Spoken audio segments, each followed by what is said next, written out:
EuroMax highlights. And here's your host, Louise Houghton. Welcome to a special edition of our highlights today. We'll be featuring the top 5 destinations in Europe as chosen by you and the rankings from the World Tourism Organization. Here's a quick look forward to some of our reports. Famous footsteps, tracing Edinburgh's literary roots. Delicious dough, travelling to the birthplace of pizza. And panoramic pictures, seeing the German capital from above.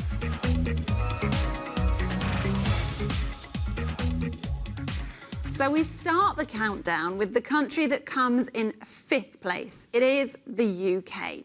There is so much to see, from the history and the culture in London to the thrill-seeking activities in Wales. But we've chosen to feature Britain by heading off to Scotland's capital, Edinburgh. Every summer, the city comes alive with its well-known Fringe Festival. It's a popular place for creatives, and in 2004, UNESCO named Edinburgh the world's first city of literature. We went to explore some of the city's literary haunts. Edinburgh is inspiring. The skyline of the new town is as picturesque as the silhouette of the castle rising above the old town. Almost wherever you go in Edinburgh, you have a view. The Scottish capital's entire city centre is a UNESCO World Cultural Heritage Site. And Edinburgh is not just the political hub of Scotland, but the creative one as well, especially for writers. One of them is poet Christine De Luca. She's been appointed the City Bard, or Macker. We have a very rich literary tradition, and I think wherever you go, it's like being in an open-air museum, really. If you take this court here, this courtyard, Macker's Court, the very flagstones come alive with the words of the writers, the great writers. They have to be dead to be here, but you can't forget them when you walk through here. Traces of Scotland's literary tradition are everywhere. Poet Robert Ferguson captured a day in this city in the 18th century. There's a statue dedicated to him. Ferguson also influenced Scotland's most famous bard, Robert Burns. Reminders of the ploughman poet can be found all over the city. One is a classical Greek memorial erected in Burns's honour. But there's an even bigger monument to author Sir Walter Scott. His historical novel Ivanhoe is considered a classic the world over. Scott also helped promote a romanticised identity for his homeland, making kilts and tartan once again popular. And everyone also knows the novel Treasure Island by Robert Louis Stevenson. The author and poet spent much of his early life in this house, in Edinburgh's new town. Welcome to the Stevenson house. Stevenson lived here in the mid-19th century. Today, the house belongs to Felicitas and John McFly. They live here, but regularly rent out 2 rooms to guests. As a guest here with us in the Stevenson house, you have a unique opportunity to live in the childhood home of Robert Louis Stevenson, and you can breathe in the atmosphere and see how one of Scotland's most famous writers lived. Edinburgh's literary scene is still lively today. It's said that J.K. Rowling of Harry Potter fame wrote the first book in the series looking out on Edinburgh Castle from this cafe. Christine De Luca comes here often too. I can see her sitting here writing quite easily. Edinburgh is a very small city in many ways, and a very intimate city, and it's a city of many cities with lots of history, and I think walking around it you can be inspired.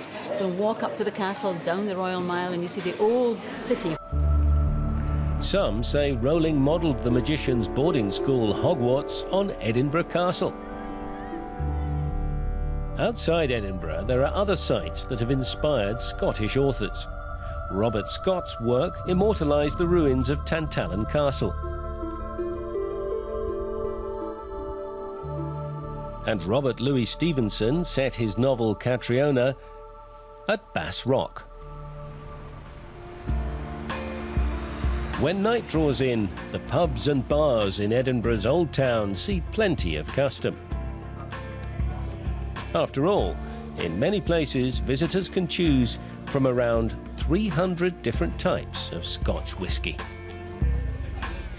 After a long day of looking at art, which is what we did today. In the rain. In the rain and walking around, it's good to have whiskey to warm you up a little bit.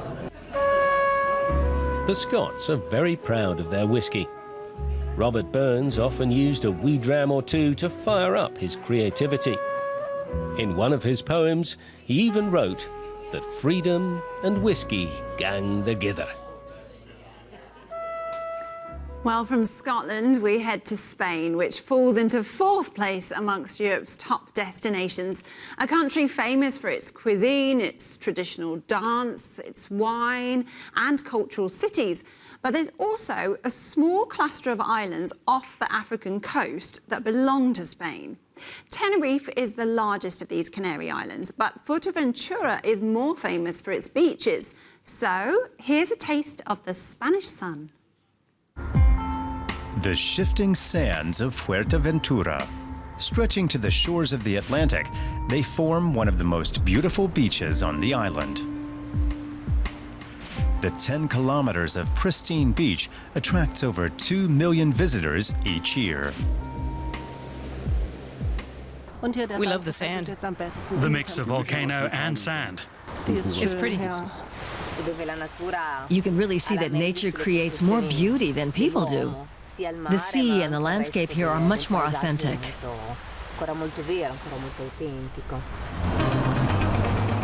When a strong wind blows, the windsurfers and kiteboarders hit the water. On Fuerteventura, the trade winds blow in from the north, creating ideal conditions for water sports. On the north shore, the rocky beaches with their plentiful surf belong to surfers.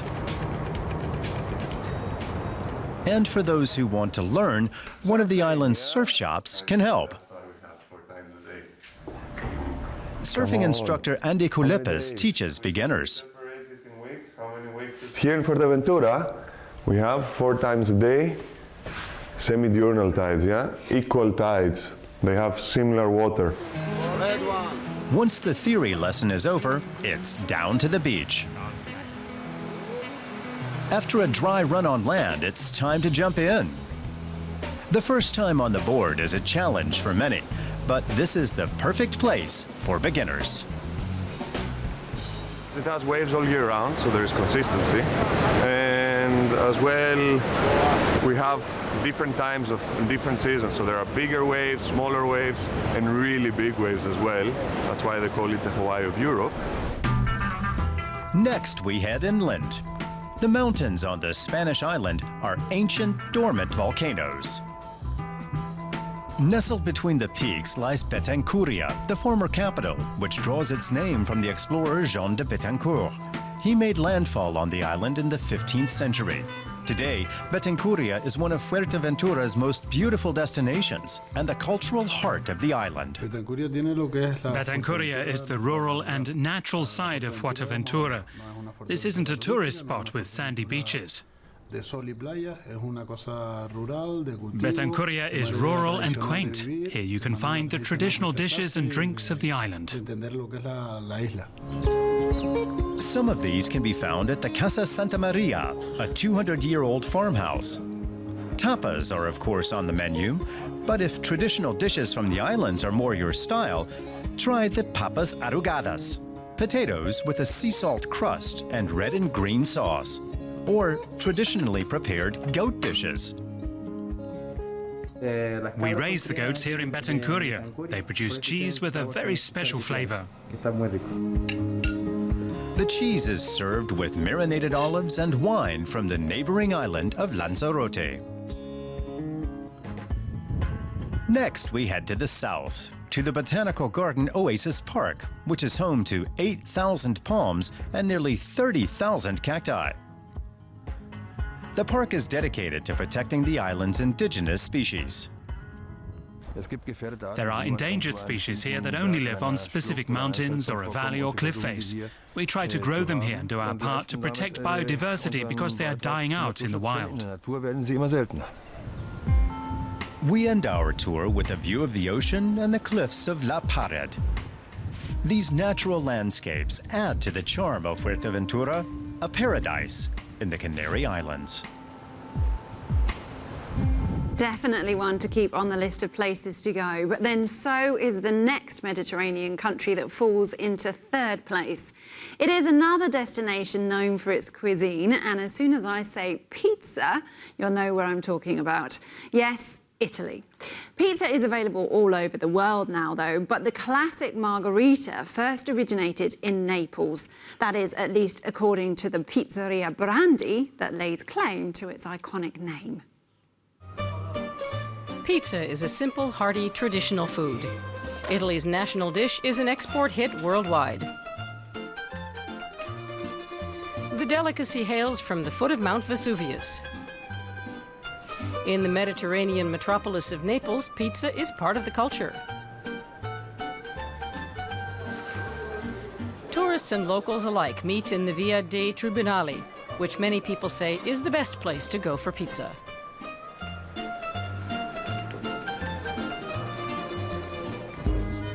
One of the city's oldest restaurants is the Pizzeria Brandi. Enrico Palumbo still makes pizza here the way his predecessors did more than a century ago.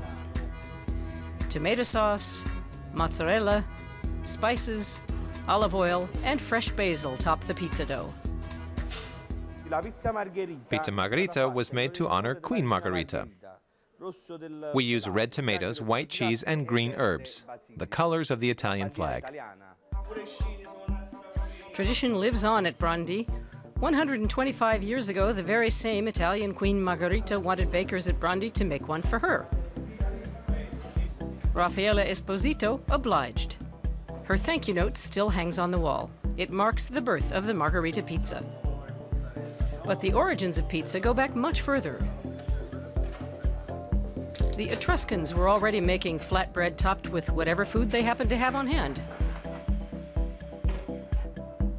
And in the ancient city of Herculaneum, near Naples, the locals were already baking pizza-type bread 2,000 years ago. Today, you can get all sorts of pizza in Italy. Like margherita with mozzarella di bufala, pizza alla diavola with spicy salami, or capricciosa with ham, olives, and artichokes.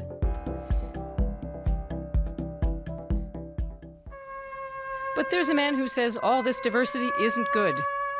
The supremo of traditional pizza is Antonio Pace of Naples.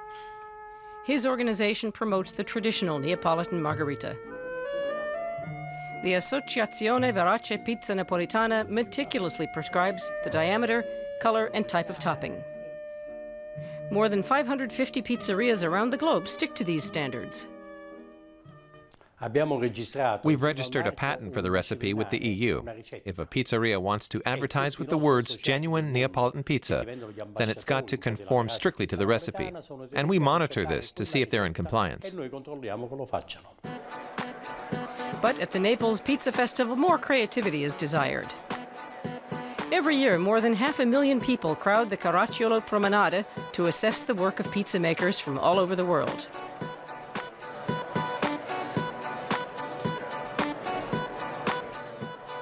The high point of the evening is awarding the trophy to the world's best pizza maker, or pizzaiolo.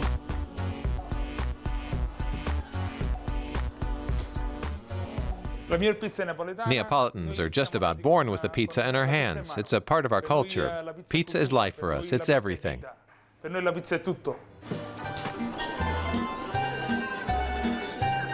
And Pizza Margherita isn't just a favorite with the Italians. People all over the world love it too.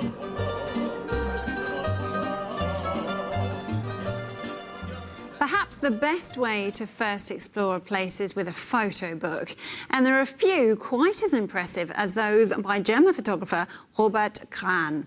He takes images of Berlin from a bird's eye view, which gives you a unique perspective of our home city that comes in second place in our rankings.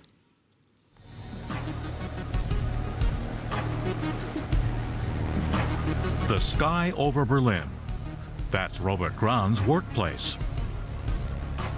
He's a specialist in taking bird's eye view photos, by day or by night.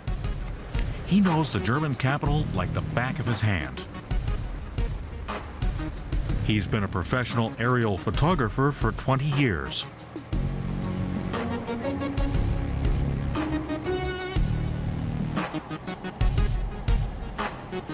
The best thing about this profession is sitting in the cockpit, not above the clouds, because then you couldn't take any aerial photos.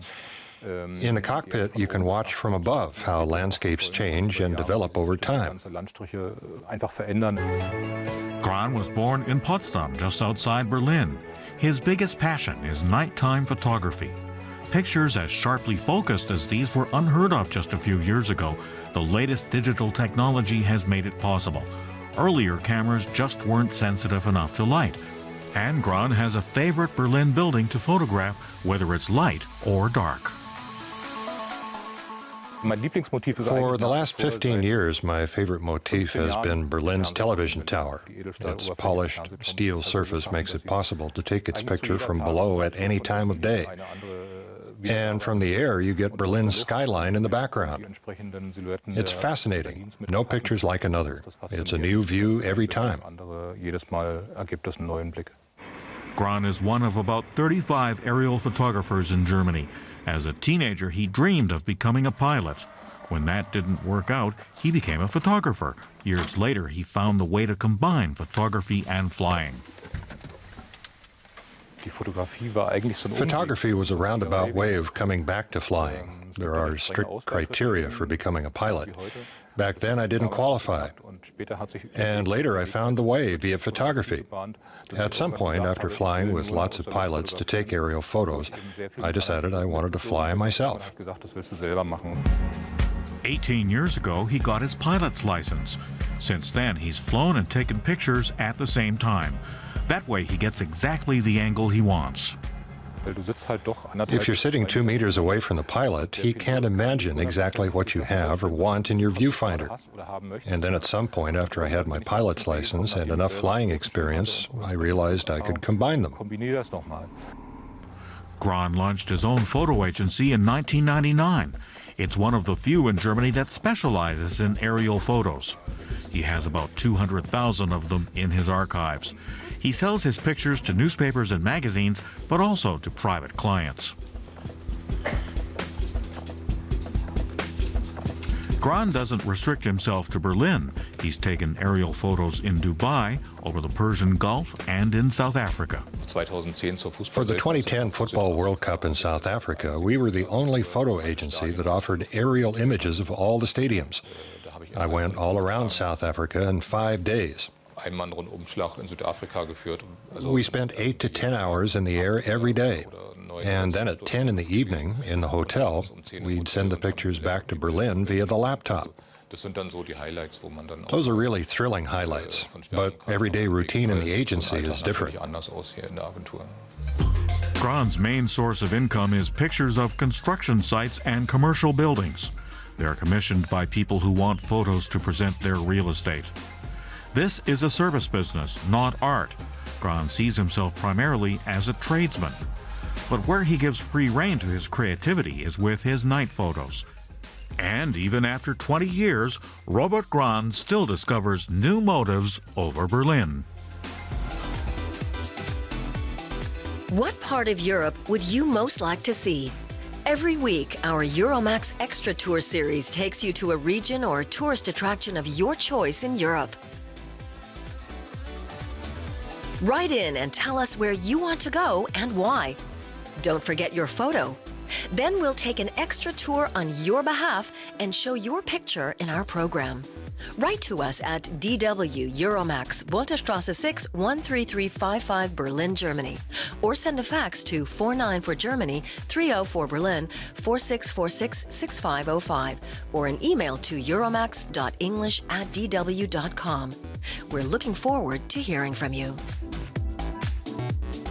Well, we're grateful that you told us your favourite European destination to make this week's shows possible. Have you guessed which country comes in first place yet? It's known for its art and for fashion, champagne and good cuisine. Yes, it's France. So what better way to feature the country than with a tour around the City of Love, otherwise known as Paris. To get the lowdown on Paris, how about a trip down the Seine, past the Palais Bourbon, taking in the Louvre and the Musée d'Orsay, among the many other historic sites. The Ile de la Cité, the island boasting Notre Dame Cathedral, and the Eiffel Tower. My favorite were the architecture of all the different bridges. The sheer size of Paris is impressive. I find it a very emotional experience. There's so much history in these buildings. The best part was the bells of Notre Dame. The masterpiece of Gothic architecture in the heart of Paris is the city's top attraction, beating even the Eiffel Tower.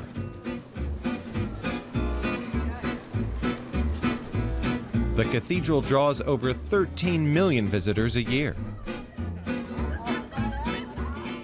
It's a magnificent place, unmissable. The most impressive thing is being here in the middle of all the noise of Paris and feeling this inner peace and inner silence. Also on the Ile de la Cité is the bird market. Locals and tourists alike flock here every Sunday. Even the stall owners revel in the riverside scene. In this line of work, you have to stay calm, otherwise you disturb the birds.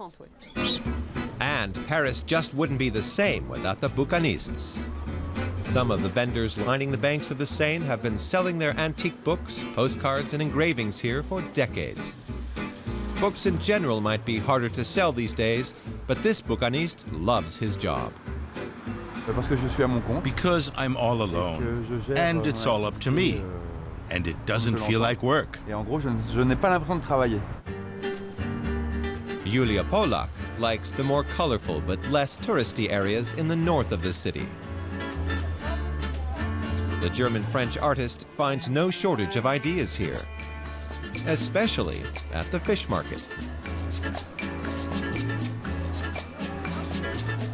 The fish and all the colors give me inspiration for my work. All the different patterns the fish have. And I like the atmosphere here.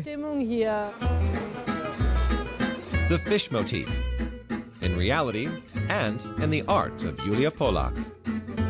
She's a frequent visitor to Montmartre. The highest hill in the city is teeming with artists and tourists. Sacré-Cœur Church sits majestically overlooking the city below. By law, no more than 2 artists per square meter are allowed on the Place du Théâtre nearby. The history of Montmartre includes Picasso and Salvador Dali. They worked at the Bateau Lavoir studio. It's not far from here. Ever since then, artists have been coming here to work and live. We then take in the Place de l'Étoile with the Arc de Triomphe and the Champs-Élysées before hitting the ultra-swish Avenue Montaigne. It's brimming with luxury fashion labels and tourists. For a classic taste of Paris, sample the macarons, available in all manner of colors and flavors. Brasseries are a relaxing option for winding down in the evening. The Grand Colbert is a typical example.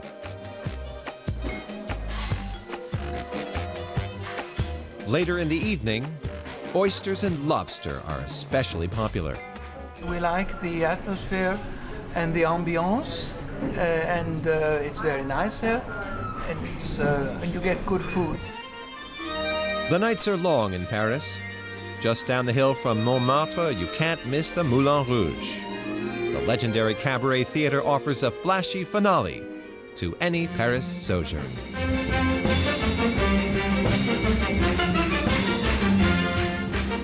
Well, after Paris experienced a challenging end to 2015, it's good to see that France still topped the rankings. Thanks once again to all of you for casting your votes, and we will see you again soon on the show. Enjoy the rest of your day, and until next time, goodbye.